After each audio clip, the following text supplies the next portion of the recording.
Usted está escuchando Superarte, el podcast de educación, liderazgo y emprendimiento con énfasis en la creatividad y desarrollo personal.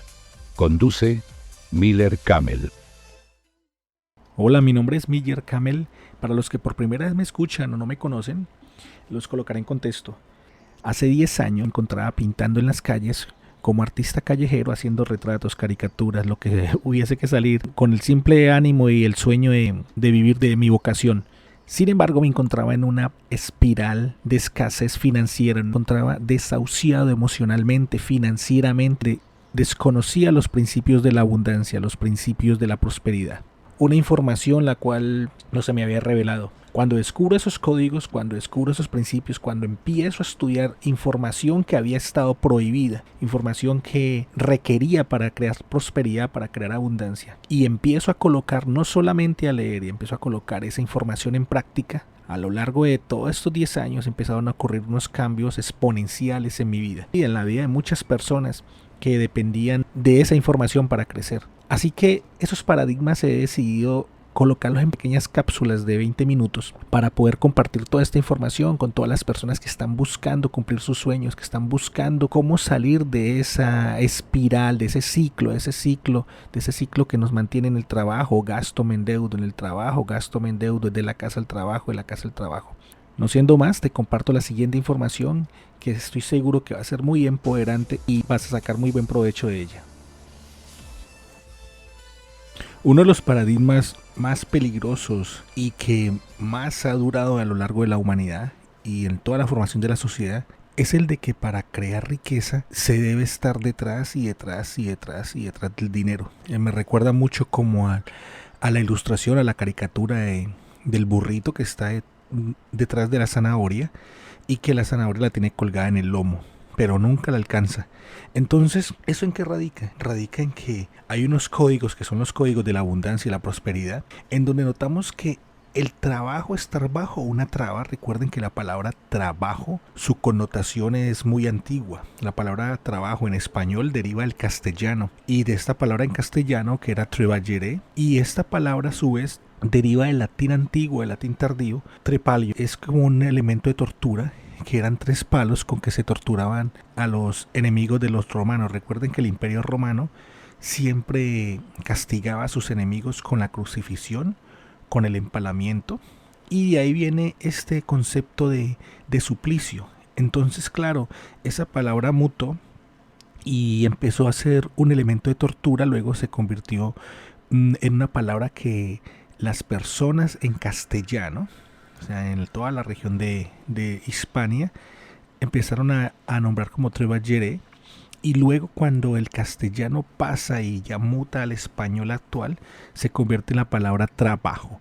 Entonces notamos que la palabra tiene una connotación de sufrimiento y normalmente reemplaza una palabra muy bonita que es la que destaca toda la creatividad en el ser humano. Recuerden que estos podcasts son para colocar en contexto todo el tema de cómo podemos crear prosperidad y abundancia descifrando los códigos que están ocultos. Por eso nosotros notamos que el 98% de la humanidad dentro del mundo, no es solamente en América Latina, está en una carrera como un hámster. Es decir, han visto el hámster cuando está en esa ruedita. Entonces es una carrera de trabajo, volvemos a notar esa palabra incómoda, gasto y me endeudo. Entonces el 98% de la población cae en un ciclo. ¿Por qué? Porque no es que sea malo ni bueno, simplemente es porque así fue educado. Entonces vemos que la educación en todo el mundo, tú ves personas en Japón, ves personas ricas y pobres, ves personas en Europa, ves personas ricas y pobres. Lo que pasa es que la riqueza y la abundancia de un país no tiene nada que ver con su geografía, tiene que ver con su modo de pensar y la forma en que culturalmente se adapte hacia esos códigos y principios de abundancia. Entonces, para hacer este podcast muy escueto, porque son pequeñas cápsulas de información, porque estudiar todos estos códigos requiere tiempo, requiere lectura, requiere conciencia. Entonces hay un elemento que les quería compartir, en donde el gran paradigma ha sido que el trabajo duro, volvemos a crear esa frase, siempre la elimino de mi léxico, sin embargo aquí la debo nombrar para darme a entender. ese esfuerzo es el que logra el éxito. Y normalmente no es así, porque el éxito se crea de un estado mental. El éxito y la prosperidad se crea de un estado mental. La riqueza se crea de un estado de la mente. Y cuando se crea en un estado interno, el estado externo es el que te trae la abundancia. Por eso vemos que normalmente las personas abundantes, prósperas y ricas no laboran físicamente tanto. Los que laboran físicamente son aquellas personas que no pudieron descifrar los códigos y trabajan para los ricos. Si analizan que normalmente un verdadero rico dispone de mucho tiempo libre para crear. Nótense que digo tiempo libre y un verdadero rico, es decir, alguien que tiene los recursos a su nivel económico para estar libre para crear. Porque podrías decirme, Miller, yo conozco mucha gente que están desocupados y están libres, pero muchos de esos están desocupados y están libres, pero sin un solo peso y sin recursos para crear. A eso es que me refiero. La libertad y la libertad financiera y la riqueza es que tú estés libre independientemente del dinero que necesites, lo generes por negocios, por renta, y no tengas que estar supeditado bajo la esclavitud del dinero para que te quite tiempo. Sí me hago entender. A eso es que me refiero. Lo que hablo es de que un verdadero rico es aquel que tiene los recursos y el tiempo libre. Si tú no tienes tiempo libre todavía, no importas cuánto ganes, no te puedes considerar una persona rica. La riqueza se mide en tiempo y dinero para tener una calidad de vida. Independiente, si tú tienes una calidad de vida de 10,000 millones de dólares al año, pues si generas ese ingreso residual, estás libre financieramente. Y si tienes una calidad de vida de 30 millones de pesos al año, pues si lo generas, eres libre financieramente a ese nivel. No se puede comparar los niveles de riqueza. Recuerden que la riqueza es un estado de la mente. ¿Y en qué radica toda la trampa del asunto? Todos nos hemos dado cuenta que en algún momento algo cambió. La sociedad cambió, la sociedad pasó de ser agrícola a industrializada y luego se volvió informática. Esos han sido los grandes tres estados de las grandes tres eras de la humanidad, del desarrollo tecnológico de la humanidad. Entonces, ¿qué pasaba? Cuando la sociedad era agrícola, se necesitaba mucha mano de obra y recuerden que habían tiranos, los que esclavizaban y pues construían grandes monumentos, ya ven las pirámides de Egipto, las pirámides en Teotihuacán, grandes mausoleos, grandes imperios. Sin embargo, la mayoría de esos imperios eran construidos con mano de obra esclava. O sea, no existía todavía el concepto de empleo o de empleado. Eran esclavos, habían guerras, se esclavizaba y se aculturizaba. Y obviamente pues así había un tirano que pues hacía lo que quería y construía una civilización. Luego pasamos a la era industrial, en donde la era industrial se define por la invención del motor a vapor.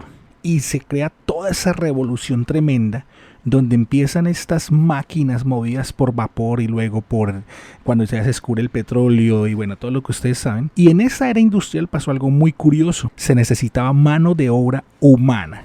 Sin embargo, ya el concepto de la esclavitud había sido abolido y no era bien visto para los países desarrollados o en vías de desarrollo y las potencias que se utilizaran esclavos, literalmente esclavos, es decir, que les pegaban, que su libertad estaba supeditada por un amo y bueno, ya todo lo que ustedes se imaginan de lo feo que es la esclavitud.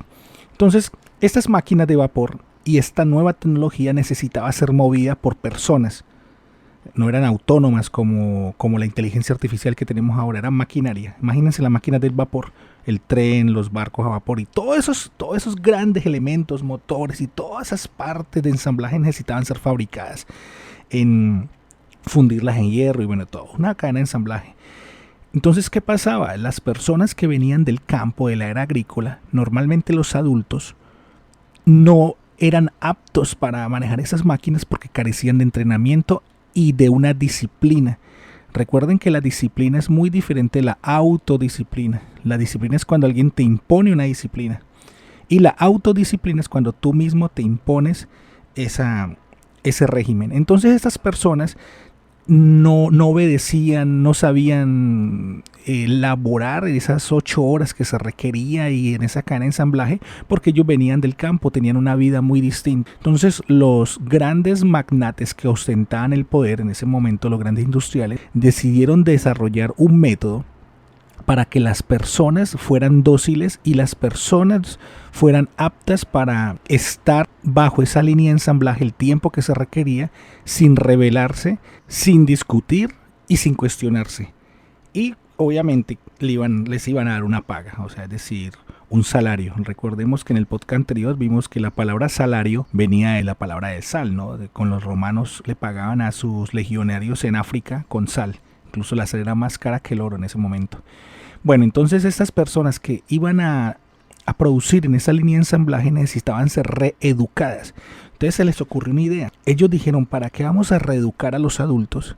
Pues si los adultos tienen ya una vida, es decir, de 20, 30 años, 40, ya su cerebro está diseñado para producir en otros ámbitos. Entonces se creó algo muy perverso cuando lo vemos desde ese punto de vista de la creación de abundancia solamente para unos pocos. Se crea un pseudoestado totalitario, un régimen, pero este régimen estaba oculto, estaba escondido. Se crea algo que hoy lo conocemos como colegio o escuela. Y se crea para criar a los niños de la era agrícola, o sea, los niños del campo y a los que estaban migrando a las ciudades, tomar esos pequeños niños, entrenarlos para que fueran en el futuro obreros. O sea, para que literalmente estuvieran en unas cadenas de ensamblaje de producción 8 horas, 9 horas y 10 horas al día, produciendo, no cuando fueran niños, produciendo cuando fueran adultos. Entonces el gran truco que se crea en esta era, se crea el modelo de colegio como lo conocemos hoy, de un aula, unos niños y niñas dentro de un aula estudiando unos contenidos que normalmente no iban a serles útil en el 98% de la información para su vida cuando estuvieran de adultos. Entonces, si ustedes recuerdan, en la antigua Grecia existía el ágora, existían las academias y existían las tertulias. La educación en la antigua Grecia, que es uno de los imperios más grandes del conocimiento, la educación era coherente, es decir, se entrenaba desde la práctica y se educaba a los niños realmente en lo que iban a hacer cuando estuvieran grandes. Y así se lograba potencializar el talento a su máximo nivel de expresión. Entonces, si ustedes notan, en la historia han pasado unos cuantos puntos donde el avance tecnológico, el avance cultural y el avance de la calidad de vida estallaron a un nivel exponencial y cambiaron la historia de la humanidad. Ahí tenemos de ejemplo el Renacimiento, cuando unos pequeños mercaderes de tela de Florencia, Italia, empiezan a descubrir estos códigos encerrados en unos pergaminos ocultos en una abadía que estaba llena de cadáveres de personas que habían fallecido por la peste negra, y se dan cuenta que de esos pergaminos habían sido estudiados por griegos, por egipcios y por los imperios, y que en cada imperio que habían puesto en práctica los que tenían en la mano esos códigos que estaban ocultos para las masas, porque estuvieron perdidos más de 1700 años y sin contar los años perdidos de la Edad Media. Esas personas se volvieron potencialmente grandes en sus proyectos de vida. Ahí tenemos el caso de la familia Medici, que independientemente de si bueno o malo, cambiaron la historia de Occidente, siendo mecenas de grandes maestros como Miguel Ángel Buonarroti, Leonardo da Vinci, Brunelleschi. Entonces avanzaron la arquitectura, avanzó la ciencia. Ahí tenemos a Galileo Galilei con todo lo que Galileo Galilei aportó hacia la ciencia, hacia el método científico. Y nos damos cuenta que en el Renacimiento se expande la mente del ser humano. Ya no era un concepto de superstición como en la Edad Media, donde el oscurantismo, ustedes ya saben que fue la Edad Oscura, donde la humanidad cayó en una espiral, en una espiral de ignorancia científica e ignorancia intelectual, y donde solo estaba supeditado y el poder estaba en manos de la superstición y de lo que en ese momento era la iglesia. O sea, era un dominio totalmente fuera del contexto científico y fuera del contexto creativo, y solamente el poder lo tenían muy poquitos. Entonces en el Renacimiento estalla esa información cultural, y ahora el concepto se podía estudiar, y ahora el hombre podía independientemente si nacía en una casta noble o si nacía en la más ínfima pobreza, esa persona podía desarrollar su máximo potencial. Y ahí nos damos cuenta que ya no existían las ágoras, ya no existían las academias y ya no existían las tertulias como tales.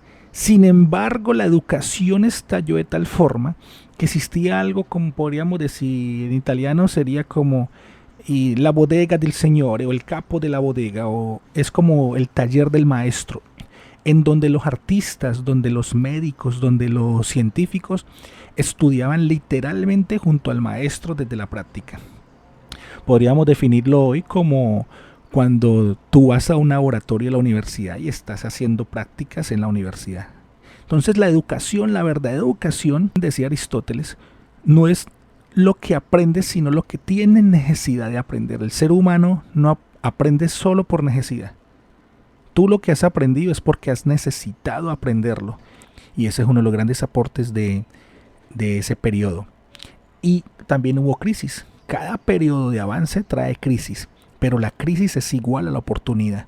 Por eso en este periodo de la era digital hay mucha crisis, porque hay demasiadas oportunidades. No se imaginan las cantidades de oportunidades que hay ahora, porque la información ya no debemos ir a una abadía, ya no debemos tomar una mula o un caballo e irnos a una abadía súper lejana y de difícil acceso para encontrar los códigos y para encontrar los libros.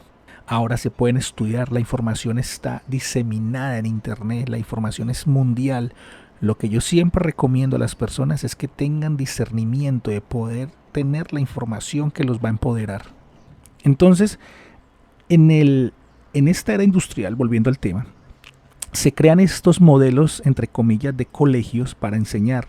Sin embargo, la gran trampa era que no fueron diseñados para educar, fueron diseñados para adiestrar. Claro, subliminalmente escondido, de una forma muy macabra, los niños iban al colegio uniformados, hacían fila, incluso antes hay videos, son muy antiguos, donde parecen campos de concentración nazis, donde iban los niños en fila como un régimen militar para ser entrenados desde chicos, desde muy pequeñitos. Y lo que se buscaba es que estos niños fueran aptos cuando tuviesen ya su edad de adultos, para que con ese adiestramiento de no rebelarse, de estar sentados juiciosos y no estar inquietos, de solamente pedir permiso para ir al baño, de entrar con una campanada, o sea, un timbre, y salir con un timbre y tener un descanso, digamos, medio de la jornada, estaban creando realmente la figura del futuro empleado, de la persona que va a una empresa, obedece unas normas, está ahí y le pagan un dinero. Y eso no es ni bueno ni malo, porque para muchas personas podría ser algo bueno. Alguien me decía hace mucho tiempo que no, pues es que en el colegio te dan las bases. Y yo decía, pero son unas bases muy costosas porque estás 11 años y normalmente cuando alguien sale de bachiller, sale con muy pocos contenidos. Hagan este ejercicio, pregúntenle a un bachiller qué ha aprendido en los 11 años y podemos hacerle un test. Y lo que ha aprendido que le sirva para la vida futura y para su vida como adulto va a ser muy poquito. ¿Por qué? Porque lo malo tiene algo bueno y algo malo. Lo bueno es que socializas y aprendes estas cosas bonitas pues del colegio y todo. Lo malo es que ese modelo que está de hace 200 y pico de años estaba diseñado para sacar empleados a la calle. O sea, para que la gente funcionara como empleados. O sea, te enseñaban a crear dinero desde el modelo de estar 8 horas en una fábrica y salir y te pagan a los 30 días. Lo malo es que no, el modelo no ha cambiado, se sigue educando así en los colegios y lo peligroso es que el empleo ya prácticamente está desapareciendo. ¿Por qué? Y más aún ahora con la inteligencia artificial. Recuerden que en estos podcasts me gusta hablar mucho de la IA, de cómo la inteligencia artificial está cambiando, de cómo la tecnología. Recuerden que ahora la gran situación y el gran tema de desempleo y que la gente se pelea por buscar un empleo es porque la mayoría de personas, si no digo todas, se ha educado desde una educación que forma para el empleo. No es una educación que forme para crear riqueza. Recuerden que es muy difícil que una persona empleado se vuelva rico. Es muy difícil.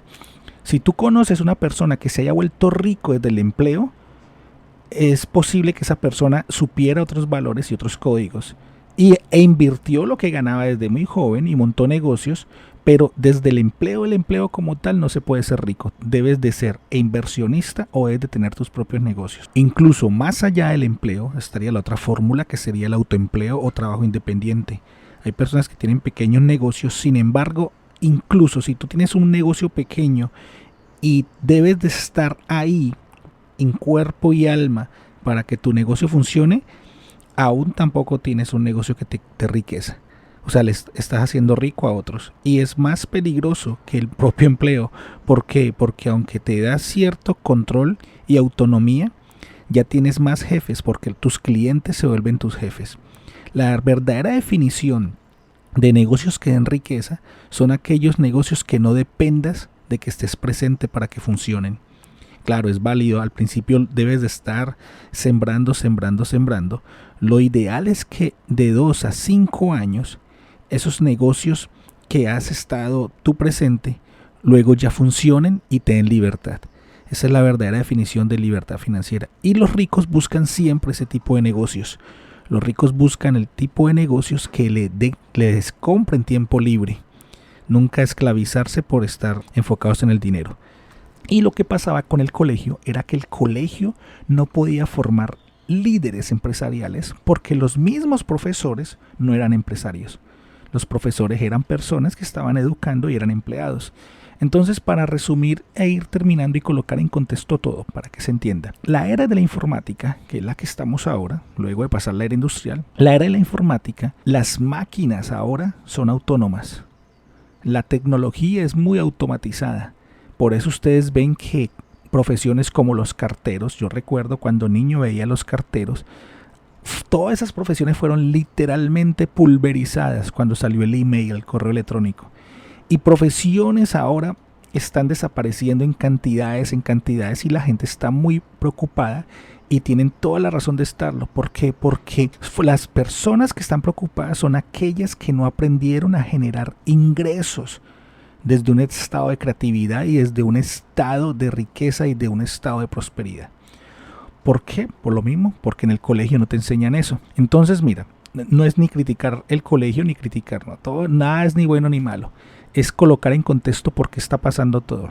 Hay personas que me dicen, Miller, sin embargo, es que el colegio te da las bases. Y yo, ¿cuáles bases? No, pues aprendes a leer. Le digo, es mentira, tú puedes aprender a leer con tu abuelo, con tu abuela, si tu papá y tu mamá están laborando. Fíjense en esto, el colegio desde esa perspectiva ha sido creado como literalmente un parqueadero de niños. No digo que todos, sin embargo la gran mayoría de la sociedad, los papás y los padres, la mamá y los papás, llevan a los niños al colegio para dejarlos allá porque ellos deben de ir a producir para otro. Entonces ahí yo siempre hago un ejercicio. Cuando yo quiero definir a alguien como rico, desde mi perspectiva, es aquel que tenga tiempo incluso para sus hijos. No importa cuánto gane una persona puede ganar, yo conozco personas que ganan millones de euros, millones de dólares, millones de pesos al mes, cantidades exorbitantes de dinero, y sin embargo esas personas no tienen tiempo ni siquiera para su familia. Esas personas no tienen calidad de vida. Entonces ni siquiera la cantidad de dinero que ganan les sirve a ellos para comprar su libertad. Y fíjense en eso, es curioso. ¿Por qué? Porque la mayoría de contenidos que recibieron de sus paradigmas estuvieron enfocados en producir dinero. Y realmente si tú estás enfocado en producir dinero y vas detrás del dinero, déjame decirte, amigo mío y amiga mía, que no eres una persona rica. ¿Por qué? Porque el dinero te tiene esclavizado. El verdadero rico es aquel que ha logrado que el dinero produzca para él. Y así se puede comprar tiempo. Técnicamente la riqueza sería tener una calidad de vida en el nivel que tú quieras y que el dinero esté funcionando para ti, que tú tengas negocios que funcionen, ojo, negocios que no dependan de que tú estés ahí. Si tú hoy tienes un negocio pero tú estás esclavizado en tu negocio, tampoco te puedes considerar como una persona próspera. La clave de la riqueza, recuerden, no es cuánto tiene usted en el bolsillo, es cómo usted piensa. Entonces siempre yo recomiendo, invierte lo que tengas en tu bolsillo, inviértelo en tu mente, y luego tu mente es la que te llena los bolsillos. Si notan que estoy recomendando es otro tipo de educación. Yo debí reprogramarme 30, 40 años y aún lo sigo haciendo de la programación chatarra o de la educación basura que había recibido y que me mantenía pobre. Esa educación, esos discursos de mentalidad de pobreza que escuchaba, esos discursos que tal vez tú escuches en tu entorno, todo eso se debe reprogramar y limpiar porque el cerebro técnicamente está sucio. Entonces, los códigos que se empezaron a ocultar y quedaron en manos de unos pocos, la buena noticia es que ahora están a la luz y se pueden descifrar. Vas a necesitar vas a necesitar autodisciplinarte. Si tú quieres, en el caso mío, los que ustedes ya me conocen, yo pasé de pintar de las calles, de ser una persona que no tenía ni para comer en las calles de Cali, dibujando y pintando retratos, y pasé con esos códigos a tener una calidad de vida que disponía de tiempo libre y una estabilidad económica. Entonces, los códigos funcionan. El estudio de esos principios de abundancia funcionan si los colocas en práctica. Y como siempre lo digo y lo vengo diciendo desde hace una temporada, los que deben de producir, los que ven de, esa palabra no me gusta, pero la voy a utilizar, los que ven de trabajar, ya saben qué palabra es, deben ser las máquinas. Por eso las máquinas apalancan. Y el ser humano, desde mi humilde opinión, y es una opinión, debería dedicarse a disfrutar la vida, a disfrutarla, a preguntarse por qué estamos en este mundo, a disfrutar de la existencia, a disfrutar de la contemplación, a disfrutar de crear, porque el ser humano no ha sido diseñado para estar bajo una traba, no ha sido diseñado para estar 8 horas produciendo para otra persona. El ser humano debe estar enfocado en contemplar. Y la gran trampa, para finalizar este podcast, fue esa, del gran paradigma que se creó acerca de la creación de riqueza, y en donde algo tan común como el dinero, simplemente papel y monedas, que no tienen ni siquiera un valor real en el mercado. El dinero, recuerden que está avaluado por la confianza. Es un papel que ni siquiera representa el verdadero oro que está en las arcas. Todo ese papel y algo tan común y tan burdo como el papel moneda y las monedas que ni siquiera son de oro, pasó a liderar toda la energía de las personas. Pasó a liderar toda la preocupación y la concentración del diario vivir de la gente.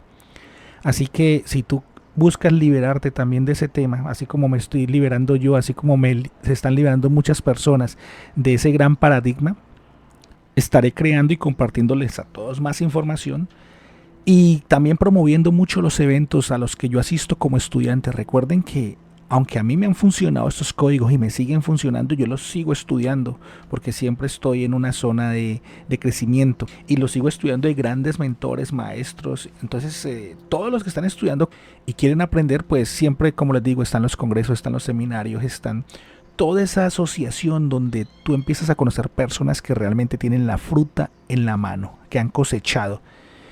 Y eso es una gran fuente de inspiración porque te puedes visualizar. Y eso me pasó a mí. Yo empecé a visualizarme que tal vez algún día podía viajar por el mundo, de que algún día podía ayudarle a mi familia, de que algún día el concepto del dinero y las deudas por pagar iban a ser ya cosa que se resuelve. Ya no iban a manipular mi vida, ya no iban a estar en el centro de atención de mi vida, porque en el centro de atención de mi vida iban a estar cosas mucho más importantes que lo urgente. Y esas cosas se resolvieron. Y se siguen resolviendo a medida que vas creciendo. ¿Por qué? Porque debes de conservar un nivel, debes de conservar un equilibrio. La riqueza y la prosperidad siempre es un equilibrio, pero lo bonito es que es un equilibrio de abundancia. Así que esa es la clave. Y visualizarte, ¿por qué? Porque yo me visualicé cuando estaba pintando en las calles, cuando tenía un zapato roto me iba para los congresos, cuando no tenía ni para comer, me iba para las convenciones empresariales y de liderazgo que habían, donde hubiese que ir. En Bogotá, en Cali, en Medellín, en la ciudad que estuvieran, yo iba y me pegaba a eso.